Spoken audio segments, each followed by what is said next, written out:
such a bizarre case. So today's case is about 18-year-old Joshua Maddox.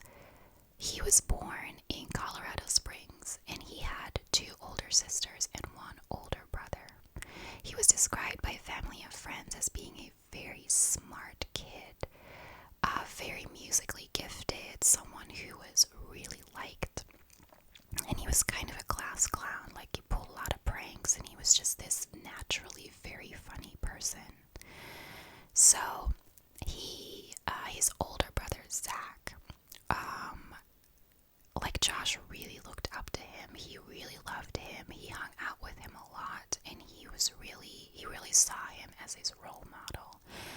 And unfortunately, when Zach was 18 and Josh was 16, Zach committed suicide. And this really affected Josh. He completely changed. He became a very quiet person. And his parents described him as a free spirit, which began after Zach killed himself. Josh started going much more into nature. He started taking a lot of walks. And he just became very like one with nature, and just very much, and he just became very quiet. So on the 8th of May 2008, when Josh was 18, he left his home and he was never seen again. His dad said it's like he was there one moment and he was gone the next.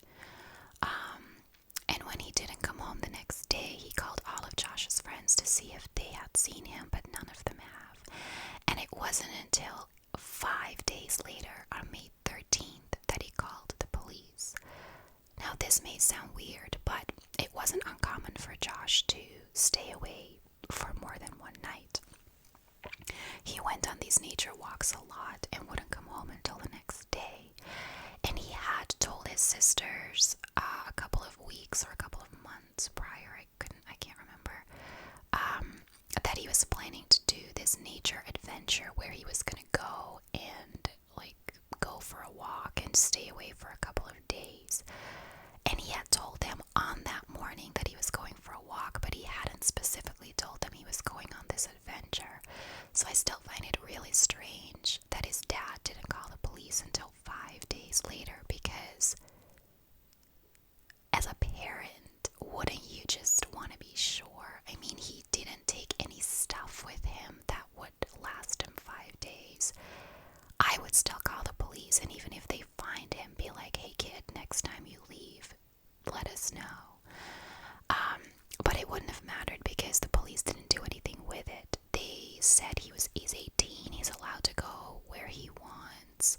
Given the circumstances and sort of his state of mind, they didn't suspect any foul play. So they just listed him as a missing person, and they didn't start a search, and they didn't open an investigation. So his family and friends organized searches, and they searched for him for years and years and years, and they never found him. And I actually have a quote from his dad that I found really sad. Let's see if I can find it here. Oh yeah, he said, "It's tough as a parent. You try to raise your kids, and then they get close to 18. You think they're pretty much grown up, but they're not. They still need a lot of help." And I thought that was really sad, because I think a lot of parents think that once their child reaches the age of 18, they can let go a little bit. And it turns out that for him, that really wasn't the case, because his one son committed suicide at 18 and his other son went missing at 18. And I think he probably just feels really guilty. He probably feels like he failed, because he's like, well, obviously I couldn't let go at 18. And I thought that was so sad. Also, his parents got divorced in the meantime. I don't know whether his sisters went with his mom or whether they had already left the house. They were older than both him and Zach, so I'm guessing they had already left the parental house. But his dad always stayed living in that house, because he thought if Josh ever comes home, he'll know where to find us. So in August of 2008,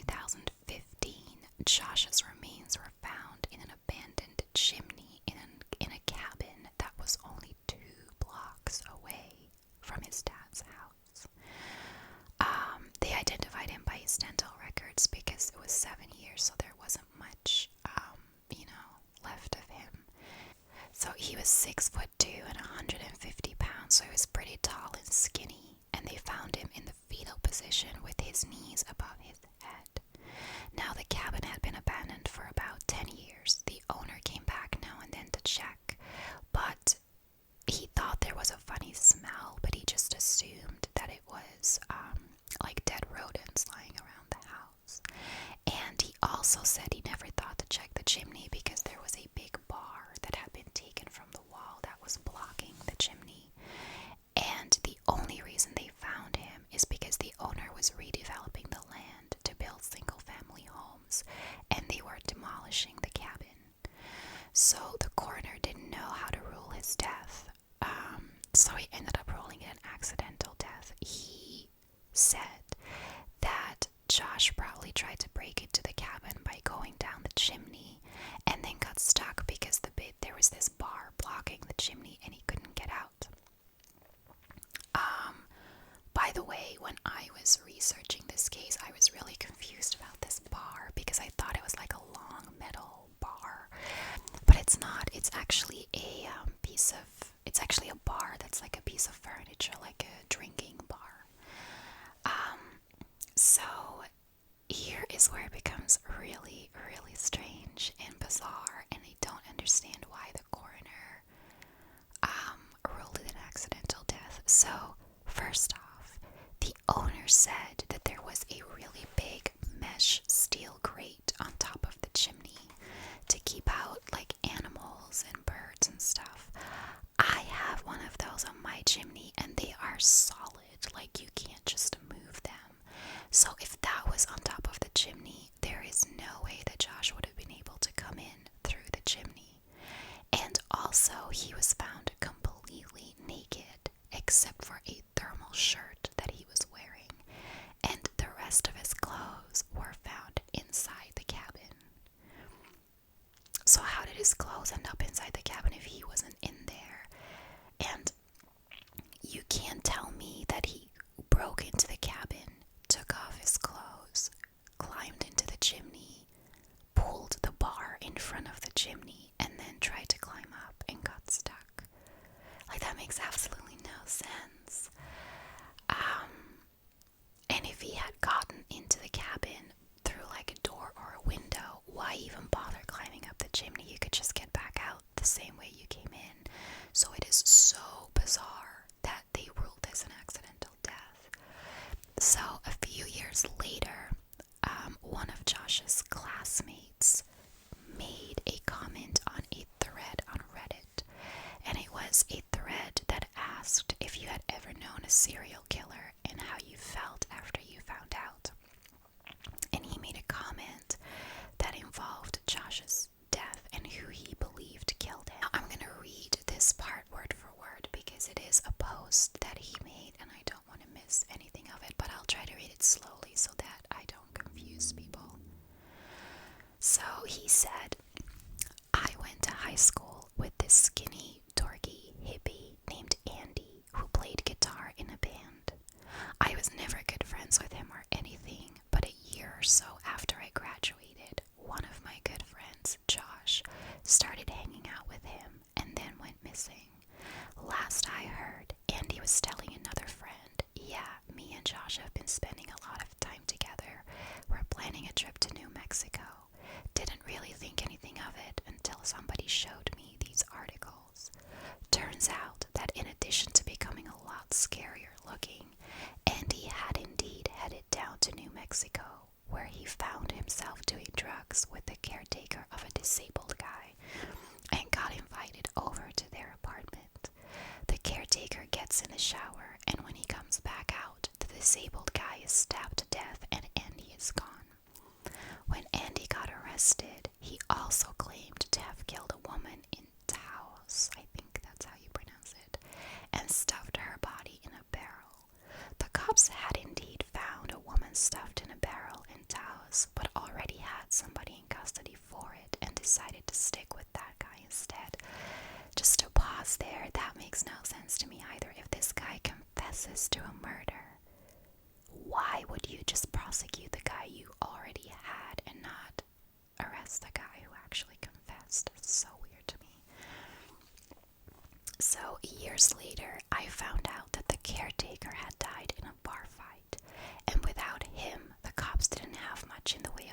evidence somehow, so that case against Andy was dropped too.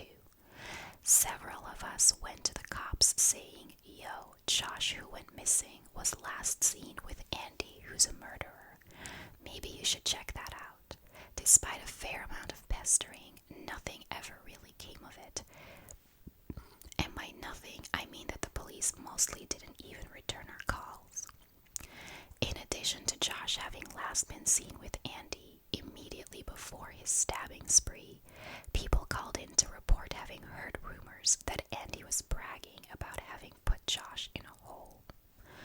So, this guy and a lot of Josh's friends think that this Andy guy killed him because not only is it obvious that he killed a few other people, but he also bragged about putting Josh in a hole, which by itself is really strange.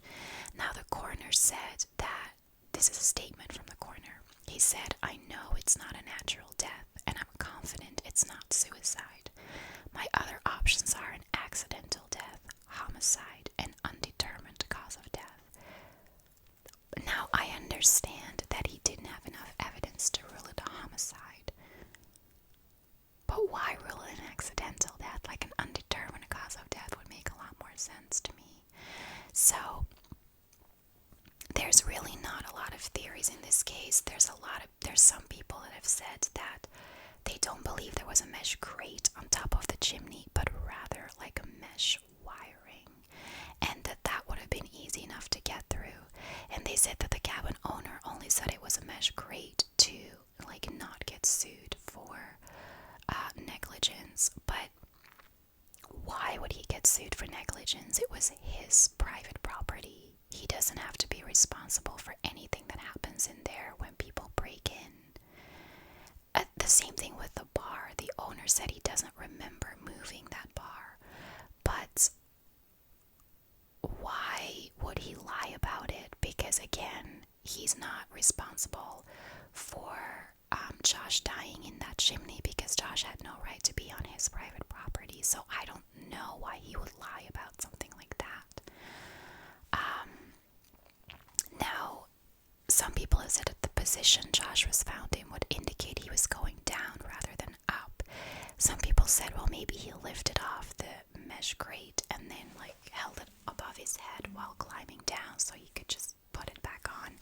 But that's not how those grates work. Like, they're on there solid. They do not move.